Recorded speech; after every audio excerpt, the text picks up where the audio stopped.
Hey everyone, Labas and Privyet from Ukraine and Lithuania.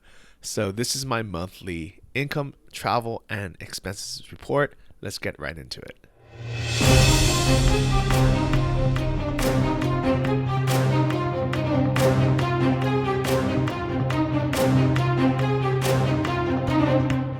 So happy July. This was my income, expenses, and just life goals update from June 1st through the 30th. And I spent the beginning of it, the first 3 weeks, in Kharkiv, Ukraine. If you've been following my YouTube channel and you watched the video on Kharkiv, or if you read my blog, johnnyfd.com, and you read all about my travel guide to Kharkiv, you'll know it's super cheap there. And I had a great routine. I'd wake up every morning and I'd go straight to the gym.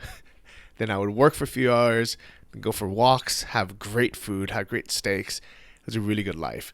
Now, I just got back from Vilnius a few days ago. It was my first time in Lithuania. I went to go meet up my buddy Sam Marks and my friend Kristen, and we had a great time. We were riding scooters around, bicycles around, just going all around the city center, drinking, just having a really, really great time in kind of a weird mixture of former Soviet country meets super EU, all the way EU country now.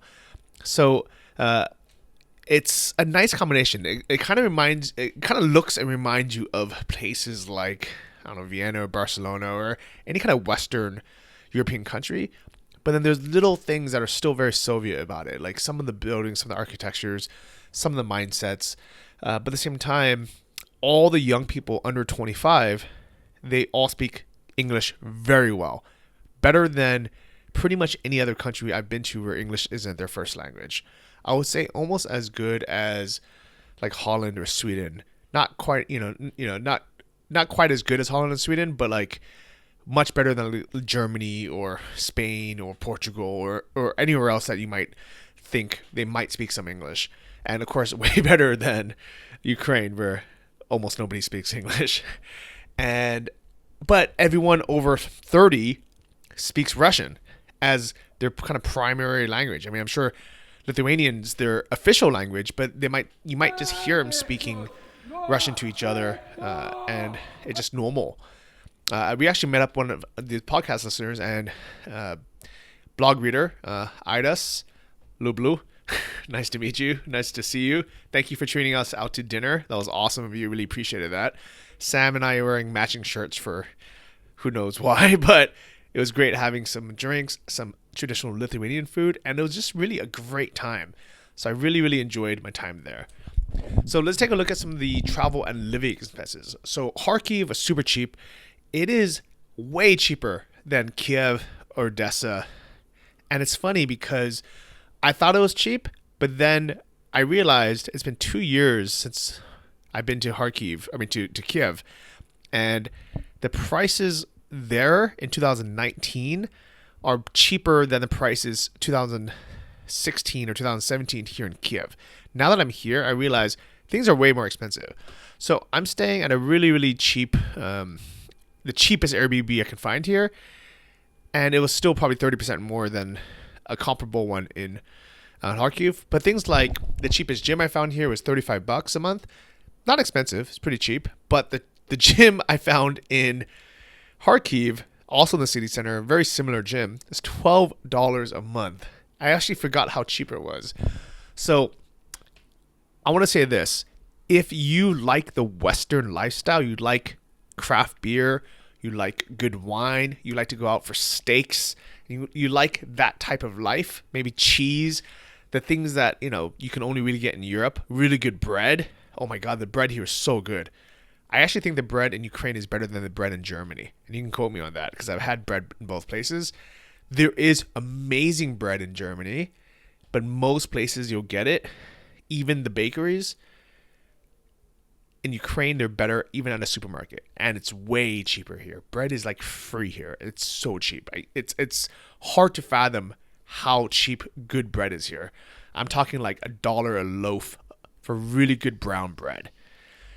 You can get a loaf of white bread for 30 cents. It's really cheap. So let's take a look at some of the expenses. So When I was in Kharkiv, I spent about $480 for the month living in the city center. My Airbnb in Vilnius, I got the cheapest one out there. Actually, Sam wanted me to stay with, well, he offered me to stay with him because he had a 2-floor loft. And actually, Kristen had a 2-floor loft too. They were both balling out. But their place was $50 a night. Also in the city center and super nice. I found a place that was like $12 a night. And it was a private room in a shared apartment, which I actually wanted to try because I thought it'd be cool to get to know a local. And I wasn't going to be home that much anyway, so it was actually perfect. So those 5 nights, spent about $75 total. I actually took a train, an overnight train from Kharkiv to Kiev, so I can stay here for a day or two, drop my luggage in Kiev, because I knew I was going to come back, before flying to Lithuania. And again, I saved a night's accommodation by sleeping on the train. I'm going to be making a video about some travel tips and hacks about how to store your luggage for free and save on the luggage fees, and as well as little tips like sleeping in an overnight train and staying in a hotel for the night. But either way, my round trip flight was only $28 from Kiev to Vilnius. Part of that was because I had my Wizz Air Club card still. This is $30 a year, but what you do is you buy it one summer, book all your flights, and then what you do is right before it expires, you book all your flights for the next summer. And as long as you book it before it expires, you're good to go. And you save about $10 per flight, maybe a bit more. You don't have to actually fly before it expires. So you can buy this pass once every 2 years, save some money. The reason why I stayed in some hostels in Kiev is mainly so I can leave my stuff there and then not feel bad when I came back to pick up my stuff. That was to save on check-in baggage fee, and also so actually I'm carry-on only, but just even carry-on fees, because the low-cost carriers here in Europe, they only let you bring a small backpack, as in like a 10-15 liter backpack. So I just left my main big carry-on, and then I just went with that, and it was actually really comfortable. We also got some hotels in these little towns or second-tier cities in Lithuania, called Kaunas, which is kind of their second biggest city, the old temporary capital of the country, and then Trakai, which is a nice lakeside town. And if you don't know where these places are, don't worry about it. I'm going to be coming out with a guide to Lithuania and all the things I loved about it pretty soon, so stay subscribed for that. If you haven't subscribed already, make sure you do it now, because that's going to be a really cool travel video showing you what it's like being in Lithuania.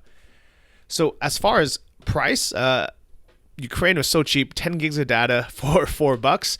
Vilnius is actually very cheap as well. It was supposed to be €5 or something for 8 gigs of data. The only weird thing is it ran out after 3 gigs with no explanation, so I had to buy another one. The gyms in Vilnius were really nice, and I used an app called Trainaway, and that allows you to buy day passes.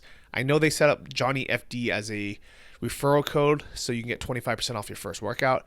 If you want to do that, I highly recommend Trainaway. It's the reason why I continued to stay on my routine even while traveling. Of course, I'm getting massages. I try to get them every other day if I can, but here they're way more expensive, so I only get them maybe once a week or something. In the US, maybe I only get them once a month just because they're so expensive. But in Thailand, I would get them like almost every day or every other day. But here, I do drink a ton of coffee and a ton of tea, but mostly because I'm working on these spaces and I just like coffee. I've been intermittent fasting in the morning, so I've just been having coffee. Food, groceries, pretty cheap here. Lithuania was pretty cheap as well, but it was slightly more expensive because it is Europe. And Uber is so cheap in both countries, especially in Kharkiv. Actually, down here, I wanted to show you one of my credit card bills.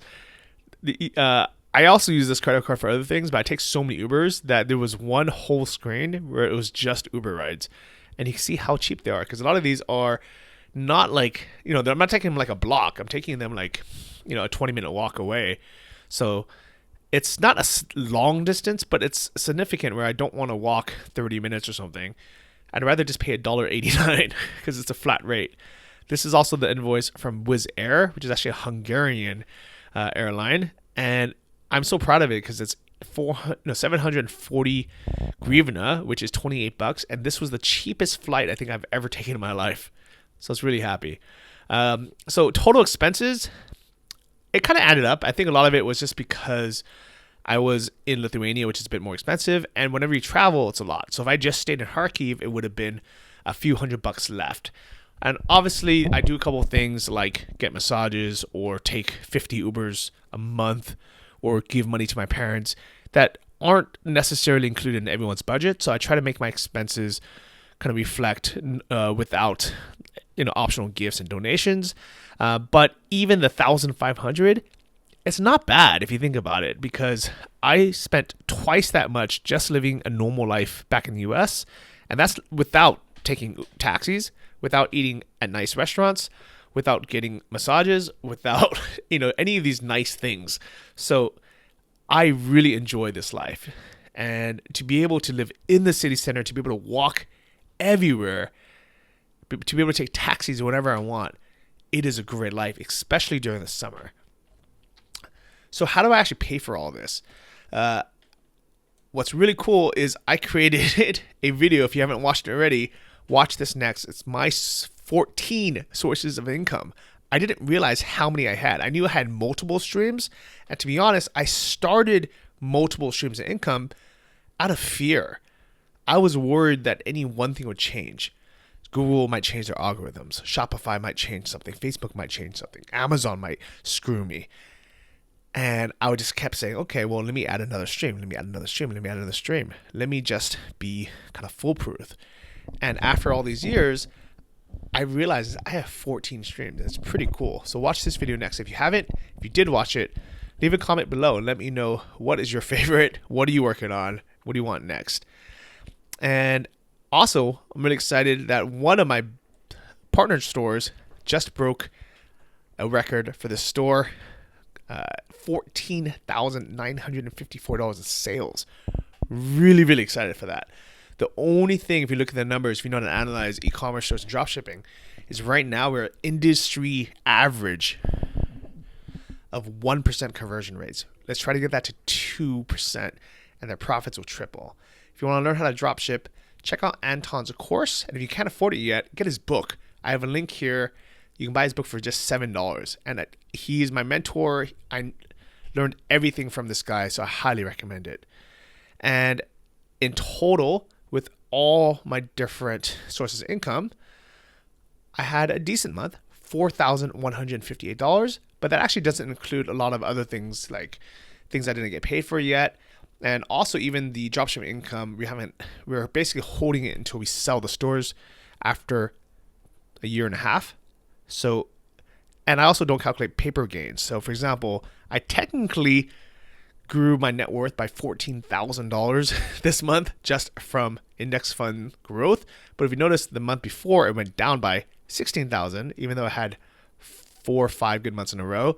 So I don't count these paper gains unless I actually sell something. And that's why I don't include that figure, even though it could be a lot more. As for fitness, I was so happy to get back into a great diet and exercise routine. I was intermittent fasting every day. So I would have my last meal around 8 p.m. or at least try to. And then I wouldn't have breakfast or lunch. I would have my first meal around 2 to 4 p.m. I would just have black coffee and water, and I had great workouts.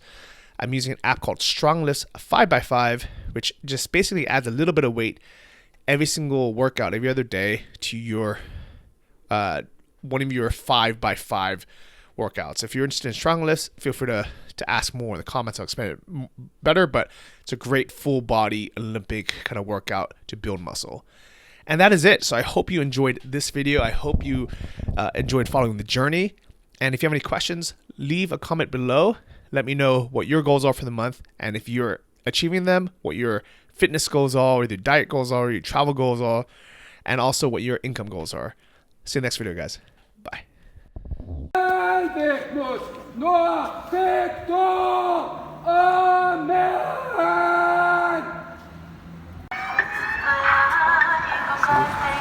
Constantly join this rally. We have no idea what it's about or what the two sides are.